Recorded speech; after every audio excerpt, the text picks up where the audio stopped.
বিপিএলের ১১তম আসরে কুমিল্লা থাকছে না, এটা মোটামুটি নিশ্চিতই ছিল। গত আসরের পর থেকেই গুঞ্জন শোনা যাচ্ছিল যে সালের বিপিএলে অংশ নেবে না তারা। এবার যেন তা সত্যি হতে চলেছে। এবারের বিপিএলের মঞ্চে থাকছে না কুমিল্লা ভিক্টোরিয়ান্স, আর সেই সাথে পরিবর্তন হয়েছে বেশ কিছু দলের মালিকানাতেও।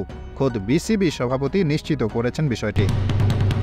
বেজে উঠেছে দেশের ফ্র্যাঞ্চাইজি ক্রিকেটের সবচাইতে বড় আসরের দামামা। ইতিমধ্যেই দল গোছানোর কাজও শুরু করে দিয়েছে ফ্র্যাঞ্চাইজিগুলো। আর কয়েকদিন পর অর্থাৎ বছরের শেষ সপ্তাহে মাঠে গড়াবে বিপিএলের ১১তম আসর। আর অক্টোবরের মাঝামাঝিতে অনুষ্ঠিত হবে প্লেয়ার ড্রাফট। যদিও এতদিন কোন ৭ দল খেলবে সেটা নিয়ে ছিল নানান জল্পনা কল্পনা। সেরকম কোনো খবর ছিল না খোদ বিসিবির কাছেই।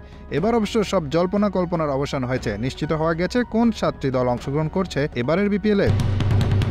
৭ দলের মধ্যে পরিবর্তন এসেছে ৩ দলে। গত আসরের পরপরই গুঞ্জন উঠেছিল বিপিএলের পরবর্তী আসরে অংশ নিচ্ছে না টুর্নামেন্টের সবচাইতে সফল দল কুমিল্লা ভিক্টোরিয়ান্স। আর সাম্প্রতিক সময় দেশের পট পরিবর্তনের পর কুমিল্লার না থাকাটা মোটামুটি নিশ্চিত ভাবা হচ্ছিল। কুমিল্লার পরিবর্তে অবশ্য কামব্যাক করানো হয়েছে আরেক দলকে। রাজশাহীর পুরনো ফ্র্যাঞ্চাইজি আবার দলে আসছে এই বিপিএলের মঞ্চে। দলটির নাম রাখা হয়েছে দুর্বার রাজশাহী। এর আগে বেশ কয়েকবার নাম পরিবর্তন করে আসলেও দুর্বার নামেই সবচাইতে বেশি সমর্থন পেয়েছে রাজশাহীর এই দলটি। তাই এবার দলের নামের শক্তি ও প্রতিজ্ঞা দুটিকেই মিলেমিশে এক করে নতুন অধ্যায় রচনা করতে চায় এই ফ্র্যাঞ্চাইজিটি। এছাড়া ঢাকা ও চট্টগ্রামের মালিকানায় পরিবর্তন এসেছে। ১১তম আসরে ঢাকার ফ্র্যাঞ্চাইজিটি কিনেছেন ঢালিউড সুপারস্টার চিত্রনায়ক শাকিব খানের রিমার্ক অ্যান্ড হালান গ্রুপ এবং তাদের সঙ্গে রয়েছেন ওয়ালটন গ্রুপ। দলটির নাম দেওয়া হয়েছে ঢাকা নওয়াব। অন্যদিকে বন্দরনগরী চট্টগ্রামের ফ্র্যাঞ্চাইজিটির দায়িত্ব আবারও ফিরে পেয়েছে এসকিউ স্পোর্টস। টুর্নামেন্টের প্রথম ২ আসরে চিটাগাং কিংস নামে অংশগ্রহণ করেছিল ফ্র্যাঞ্চাইজিটি। সেই ২বার পারফরম্যান্সের বিচারে বেশ এগিয়ে ছিল সাগর পারের দলটি। এমনকি দ্বিতীয় আসরে চ্যাম্পিয়ন হওয়ার দৌড়ে ফাইনালে উঠেছিল দলটি। তবে এরপরেই নানান অভিযোগ এনে দলটিকে একেবারেই বিলুপ্ত করে দেওয়া হয়েছিল। সম্প্রতি বিসিবির সাথে মিটিংয়ে আগের সব দেনা পাওনা পরিশোধ করে দিয়েছে দলটি। এরপরেই বিসিবির কাছে তাদের পুরনো ফ্র্যাঞ্চাইজি ফিরে পাওয়ার দাবি করে তারা। বিসিবিও তাদের চট্টগ্রাম ফ্র্যাঞ্চাইজিটি ফিরিয়ে দেওয়ার কথা জানিয়েছেন।